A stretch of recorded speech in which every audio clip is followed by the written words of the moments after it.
Cabinet मंत्री उषा ठाकुर ने कहा कि भाजपा कृषि कानून को लेकर प्रदेश भर में जन जागरूकता अभियान चलाएगी।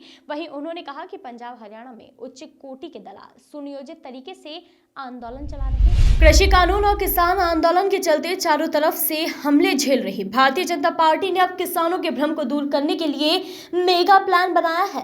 कैबिनेट मंत्री उषा ठाकुर के मुताबिक मध्य प्रदेश में भारतीय जनता पार्टी प्रदेश के संभागों में कुल किसान सम्मेलन करने जा रही है।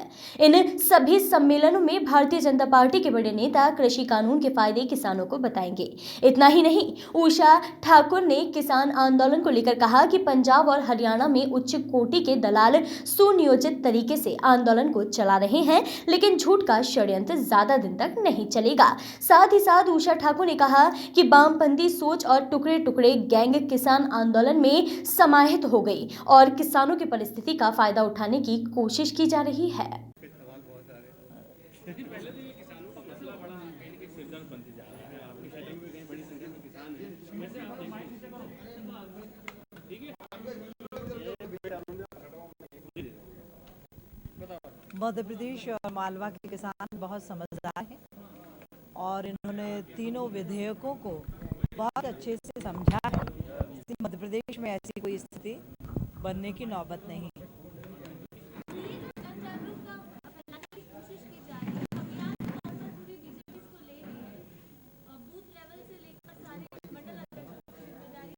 हाँ,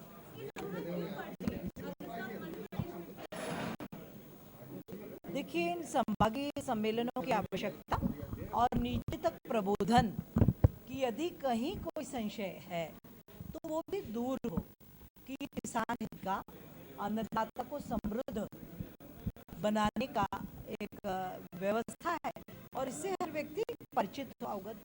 वो प्रबोधन संगठन की जिम्मेदारी है। जो बात जिस प्रकार से आई है समाज में वैसे ही नीचे तक उतरेगी, हम सबकी जिम्मेदारी है।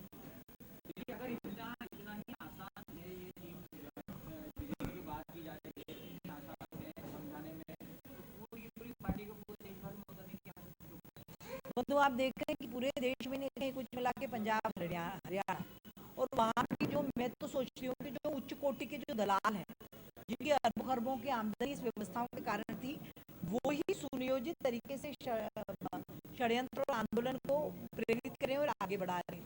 और ज्यादा दिन तक सच्चाई इस देश में छुप नहीं सकती।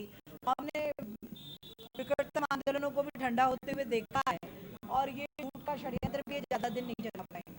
जिस किस्म के वीडियोज आ रहे हैं सामने, जो कि दावा किया जा रहा है कि खालिस्तान समर्थक है और देश की विरोधी ताकतें हैं, ऐसा भी आरोप लगाया जा रहा है। क्या लगता है कि गलत हाथ में चला गया? वो तो है। देखिए, ये जो कुत्सित मानसिकता के जो वामपंथी हैं, ये जो टुकड़े टुकड़े जो गैंग है, ये हर जगह जाकर उन परिस्थितियों का फायदा उठाने की कोशिश करती है और निश्चित रूप से देखने में आ रहा है कि वो वहां भी घुस गई है, उनके बीच में समाहित हो गई है। नहीं तो क्यों जोगेंद्र सिंह जी ऐसी इस प्रकार की मांग कर रहे भाई? जिनको शाहीन बाग में जो अंदर हुए उनको छुड़ाने की मांग का इस आंदोलन से क्या संबंध है? ये तो देश के हर नागरिक को चिंता करनी चाहिए। तो नाम बदलने की शुरू हुई है, खजाना एरिया उसका नाम, भोपाल का जो ईदगाह हिल्स है उसकी बात हो, और बहुत सारी बात हो। आप संस्कृति मंत्री हैं, आप एक क्या पुनर्जागरण के रूप में देखते हैं इस मांग को, या फिर कुछ राजनीति भी इन्वॉल्व? जागरण है और यदि तथ्य, प्रमाण और संविधान के आधार पर कोई परिवर्तन होते हैं तो निश्चित रूप से वो होने ही चाहिए। आजाद भारत की स्थितियां आजाद भारत जैसी दिखाई देनी ही चाहिए। हम भोपाल की बात करें या अन्य जिन क्षेत्रों में नाम बदलने की मांग आ रही है, वो एक मनगढ़ंत खड़ा की हुई बात नहीं है, वो तथ्य और प्रमाणों के आधार पर खड़ी की गई बात है। अब हम 1400 साल के इतिहास में भरोसा करें, 14,000 साल के, ये तो हमको सबको मिलकर सामूहिक रूप से तय करना पड़ेगा। और निसंदेह जब जब तथ्य, प्रमाण और आर्कियोलॉजी की बात आएगी, पुरातत्व वेत्ता जो बात कहेंगे, आपको हमको सबको उसी बात को मानना ही होगा, मानना चाहिए भी, क्योंकि ये लोकतंत्र है। जो सत्य है उसको स्वीकार करो। तो प्रमाण जिसके पक्ष में आएंगे उस प्रकार के नाम परिवर्तन होंगे, स्थान जिनकी भी मांग आएगी।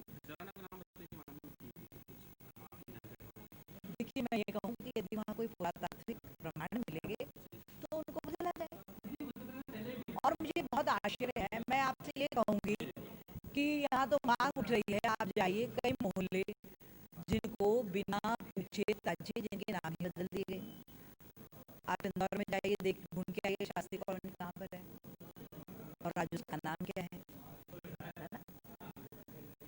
बाकी आप ये सोचिए कि लोकतंत्र में आस्था रखने वाले तो ये मांग कर रहे हैं कि तथ्य प्रमाण जुटाइए और यदि हमारी मांग सही हो तो इन नामों को परिवर्तित कीजिए। पर वर्ग विशेष तो न इस प्रकार की चिंता करता है। वो तो जिस मोहल्ले में सब रहने लगे खुद ही नाम बदल लिया, बोर्ड लगा दिया, न जिला योजना में प्रस्ताव लाए, न प्रशासन से मांगी, न प्रदेश से मांगी। तो ये इस प्रकार का है और यदि संवादजनक तथ्यों के आधार पर होता है तो मुझे लगता है इसको परिवर्तन करने में कोई आपत्ति किसी को भी नहीं होगी।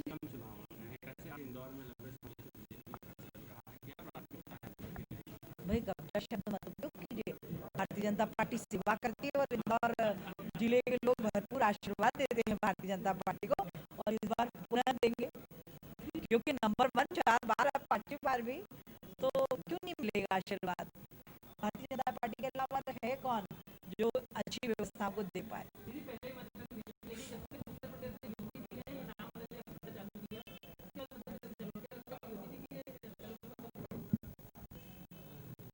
जी ऐसा है, उत्तर प्रदेश में भी ये हो रहा है और मध्य प्रदेश में भी ये होगा। जो सत्य है वो तो समग्र राष्ट्र में होना चाहिए, पूरे विश्व में होना चाहिए। सत्य से क्या परहेज होना चाहिए।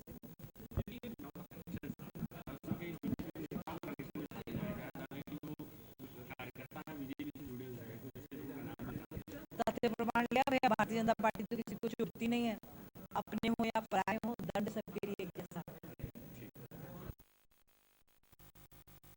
Bureau report, voice of rights.